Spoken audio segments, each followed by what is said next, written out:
deep, atmospheric tone. Look at the sheer scale of the Hindu Kush Mountains.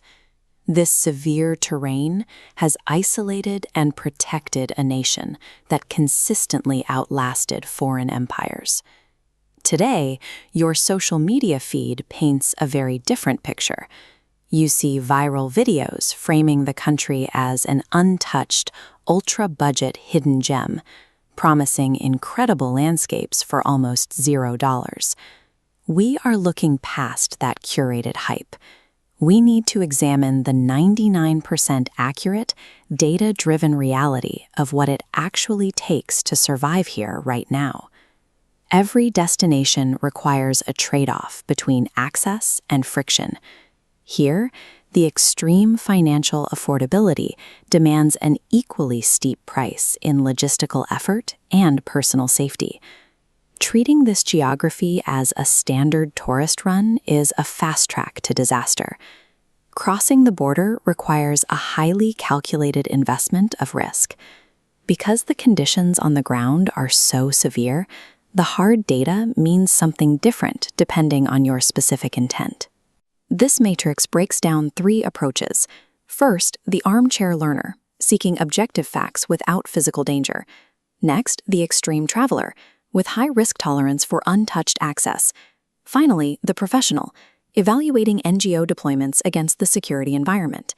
The economic and safety data we are about to cover dictates exactly which of these 3 profiles actually has a viable reason to make the trip. Misidentifying which of these columns you belong in before you arrive is exactly how foreigners find themselves in critical danger. This map and diplomatic passport illustrate the first barrier. The country operates a highly restricted and opaque entry system. The Global Passport Power Index places mobility here at rank 104. Even applying for entry requires navigating a complex set of tightly controlled diplomatic channels.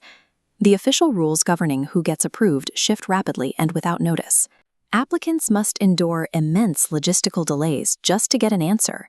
You invest months of administrative effort, background checks, and embassy visits simply to secure the authorization to stand at the border crossing.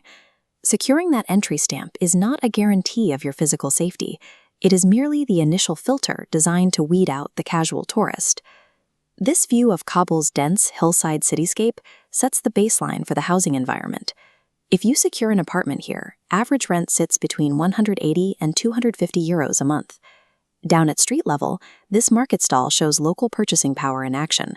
With the exchange rate at roughly 72 Afghanis to $1, a standard daily meal costs between 4 and 6 euros. That daily spend buys local staples like this steaming Kabuli pilau and fresh flatbread. It is a diet rooted in the resilience and tradition of the culture, but that extreme affordability carries a hidden cost. You are trading your money for strict adherence to conservative behavioral norms and a stark lack of reliable, modern infrastructure. That missing infrastructure is tested severely by the climate. Temperatures swing from 40 degrees Celsius in the summer down to -10 degrees in the winter, turning basic daily transit into a massive logistical hurdle. The idea of a budget lifestyle is an illusion. The currency you save on rent and food is directly paid back through the loss of modern comforts and mobility. For those who navigate the friction, the geographic payoff is immense. The deep blue, pristine lakes of Bande Amir remain one of the most stunning, untouched natural sights on Earth. And hidden within the caves of Bamiyan are the world's first known oil paintings, elevating the region's historical weight. However, reaching these sites independently is heavily advised against. Attempting to travel solo exposes you to massive physical risk. Foreigners attempting to self-navigate frequently become targets for unofficial tourist guides and local scams designed to exploit their lack of regional awareness. The only functional solution is hiring vetted, highly expensive local fixers and armed security. This completely shatters any illusion of the cheap backpacker model. Accessing these hidden gems functions as a severe luxury tax. You either pay the heavy premium for professional security or you pay with your personal safety. If you are looking at the professional sector, the economy is highly segmented. The top industries available to outsiders are agriculture, specialized NGOs, and mining. This massive pile of unrefined blue lapis lazuli illustrates the raw extraction-based wealth driving those niche sectors. Yet the local economic baseline is stark. The median salary for a citizen here hovers between 150 and 200 euros a month. Because of this disparity, arriving without a pre-negotiated external contract is financially impossible. You need the backing of an international institution, much like the one supporting this aid worker.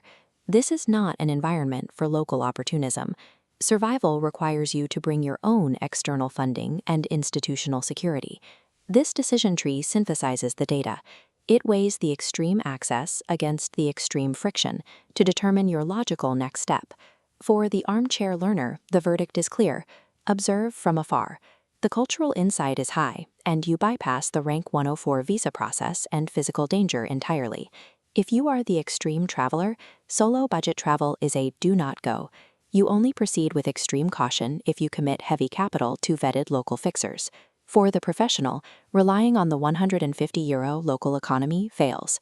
You proceed strictly with external institutional support. This matrix confirms our initial thesis. The surface-level financial cheapness is entirely consumed by safety and logistical premiums. Responsible analysis requires looking past the curated aesthetic. A destination can be geographically profound and highly affordable, while still demanding too high a toll for casual entry.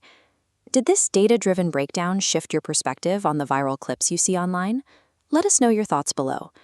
Next stop on our ongoing journey, Albania. Subscribe to the channel to see the real world.